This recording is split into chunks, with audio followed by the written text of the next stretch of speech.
नमस्कार, संगीता's किचन मध्ये आज आपलं स्वागत आहे। तर आपण आज बनवणार आहोत चकली। तर चकली कशाची बनवणार आहोत आपण आता ते मी तुम्हाला सांगणार आहे।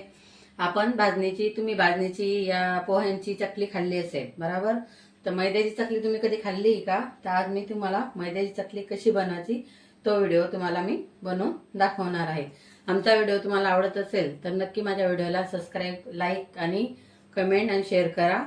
आणि तुम्ही माझा व्हिडिओ बघून मैद्याची चकली कशी बनवता ते तुम्ही घरी ट्राय करा आणि बनवा आणि खाऊन मला कळवा कमेंट मध्ये कसं आहे काय बरोबर। चला तर आपण मग मैद्याची चकली बनवण्यासाठी काय काय साहित्य लागतं ते बघून घेऊया।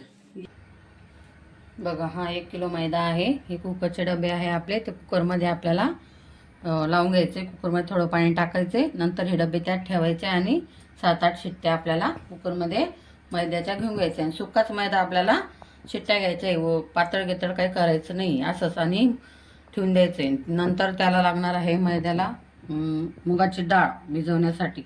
या डाळीमुळे छान खुशखुशीत आणि नरम आपली चकली होते मैद्याची। तर आपण ही डाळ आता न तेल मीठ घालता आपण एका भांड्यात शिजवून घेऊन गार एकदम घट्ट असं शिजवून घ्यायची। जास्त जाड राहू द्यायची नाही, हे राहू द्यायची, एकदम पातळ शिजवून घ्यायची आपल्याला। तर चला आपण आता ही डाळ शिजायला टाकून घेऊया अगोदर, नंतर आपण हे मैदा कुकरला लावून घेऊया। डाळ शिजण्यासाठी आपण हे पाणी टाकून घेऊया। जेवढं तुम्ही पाणी टाकणार तेवढं छान डाळ शिजेल तुमची, मऊसूत आणि नरम होईल। आणि एवढीच डाळ घ्यायची, सपाट वाटी, अर्धी वाटी। ही बघा, एवढीच डाळ घ्यायची, जास्त डाळ घ्यायची नाही। 1 किलोला एवढी डाळ भरपूर होती। जास्त घेणार तर मग ते चकल्या तुमच्या तळताना तेलामध्ये तुटून जातात। बघा, आता डाळ धुवून घेतलेली आपण आता ही शिजायला टाकून घेऊया। छान मऊसूत शिजू देऊया छान व्यवस्थित। बघा, चला आपण आता गॅस पेटवून घेतला आहे आणि आता त्यात आपण हे पाणी टाकणार आहोत। पाणी जास्त टाकायचं नाही, थोडं फारच टाकायचं, कारण ते खाली बळू नये आणि लागू नये म्हणून। जास्त जर पाणी टाकलं तुम्ही तर ते मैद्यामध्ये जाऊ शकतं, थोडं फारच टाकायचं। बघा, असे कुकरचे डबे असतील ना तुमच्या, त्या कुकरच्या डब्यामध्ये टाकायचं, नाहीतर एक छोटा असा 1 किलोचा डबा असेल ना स्टीलचा, तोही जरी घेतला तरी चालेल आणि कुकरमध्ये ठेवला तरी चालेल। मावत असेल तर ठेवायचं, नाही तर कढईत किंवा बघण्यात वाफवून घ्यायचं। आता माझ्याजवळ 2 कुकरचे डबे आहे म्हणून मी 2 कुकरच्या डब्यामध्ये हे 1 किलो मैदा टाकून घेतलेला आहे दोघा ह्याच्यामध्ये। आता मी ते कुकरमध्ये ठेवणार आहे। अगोदर एक डबा ठेवून देऊया, नंतर त्याच्यावरती एक झाकण ठेवून द्यायचं आहे आपल्याला।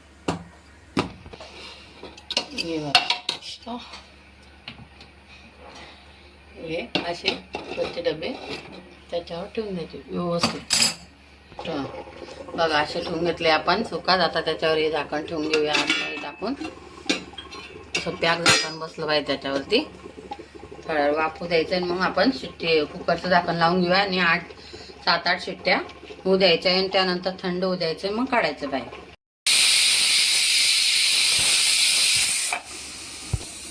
हे बघा, आता आपल्याला त्यात टाकण्यासाठी लागणार आहे साहित्य। आपण 2 चमचे ओवा आणि 2 चमचे ओवा घेऊन घेऊ अगोदर, आणि त्यानंतर 2 चमचे जिरं लागणार आहे। आता हे बघा, 2 चमचे जिरं घेऊन घ्या।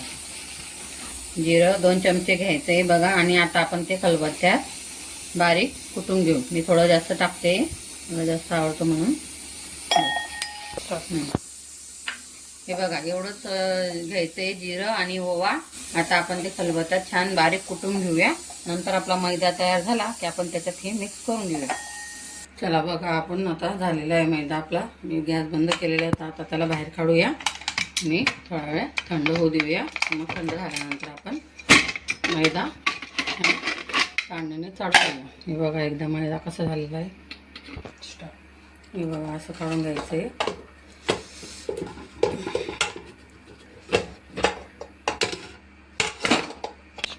असं कडक झालेलं आहे आपला आता हे मैद्याचं पीठ। आता याला थोडा वेळ थंड होऊ द्यायचे।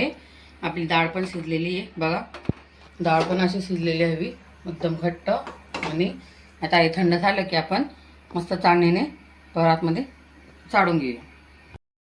बघा, किती कडक झालेलं आहे। आपण आता असं चाकूच्या साह्याने असं कापून घेऊया। आपण थोडं बाक करून घेऊया आणि मग थोडं करून याच्यात टाकून घेऊया एकदम असं।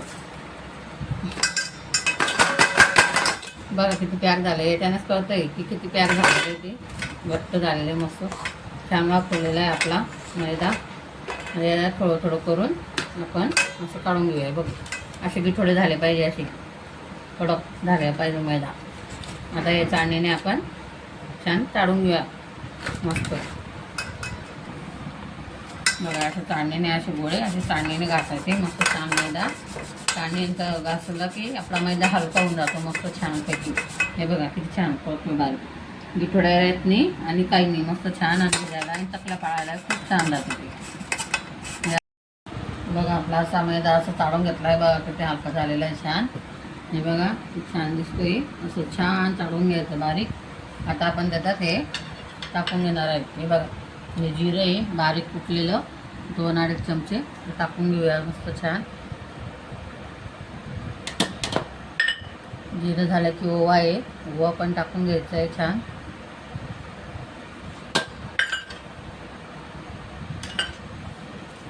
कुटून टाकलेलं आहे.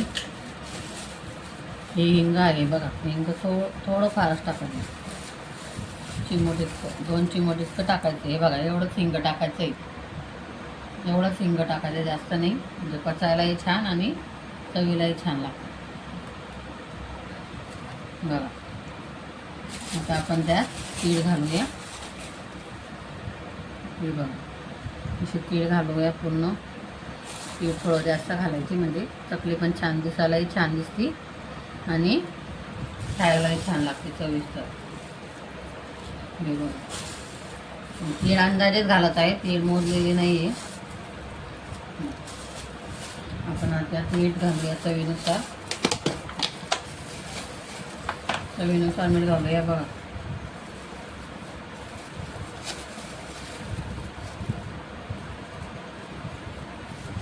थोडं अजून घालत आहे मी. चवीनुसार मीठ घालून घ्यायचं.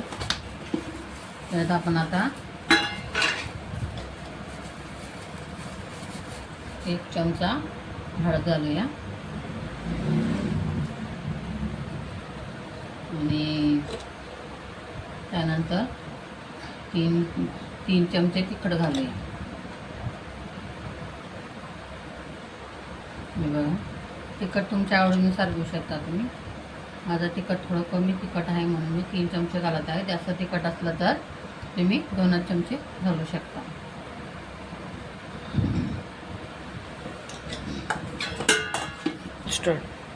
बघा 1 चमचा धना पावडर घालणार आहे मी, थोडा 1.5 चमचा.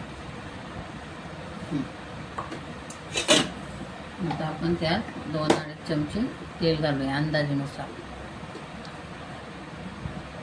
थंडच घालत आहे मी, गरम नाही केलेलं. आता आपण हे छान मिक्स करून घेऊया सगळं व्यवस्थित. मग त्याच्यात आपण जी डाळ शिजवलेली आहे ती घालूया. हे बघा ही जी डाळ आहे मुगाची आपण शिजवून घेतलेली आहे आता याच्यात पूर्ण घालून घ्या. अगोदर याच्याने भिजवून घेऊया, नंतर त्यानुसार पाणी टाकूया आपण. जसं जसं पाणी लागेल तसं पाणी टाकूया. नंतर अशी शिजायला हवी डाळ. बघा अगोदर म्हणून आता हे डाळीतच छान मिक्स करून घेऊया सर्व. हे बघा असं थोडं थोडं करून पाणी घालून आपण आता छान भिजवून घेऊया. थंडच पाणी घ्यायचं, कोमट घ्यायचं नाही. थोडं थोडं करून छान मैदा भिजवून घेऊया. जास्त घट्टही नाही जास्त पातळही नाही करायचं आपल्याला. आपण गव्हाचं पीठ भिजतो पोळ्यांसाठी तसं भिजायचं. जास्त कडकही नाही जास्त नरमही नाही, मीडियम. बघा असा गोळा झालेला आहे छान. जास्त कडकही नाही जास्त नरमही नाही. हे बघा असं असं झालेलं पाहिजे. बघा जास्त कडक नाही जास्त नरमही नाही. तुम्हाला जर जास्त कडक वाटलं तर तुम्ही नंतर थोडं पाण्याचा हात लावून नरम करून चकली पाडू शकता, पण त्याची काही गरज नाही. बघा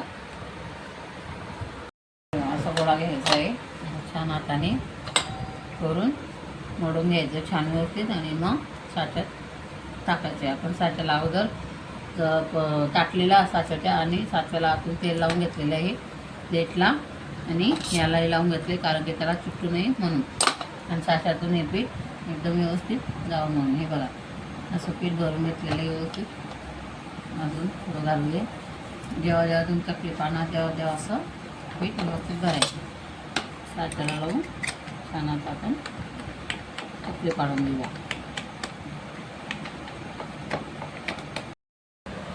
हे बघा चकली अशी पाडून घ्यायची.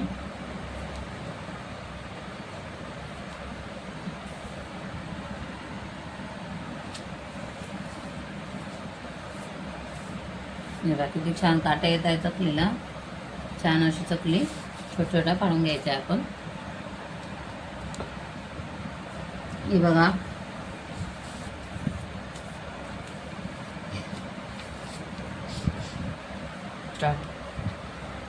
चला आता आपण अशा सर्व चकल्या अशा छान व्यवस्थित पाडून घेऊया.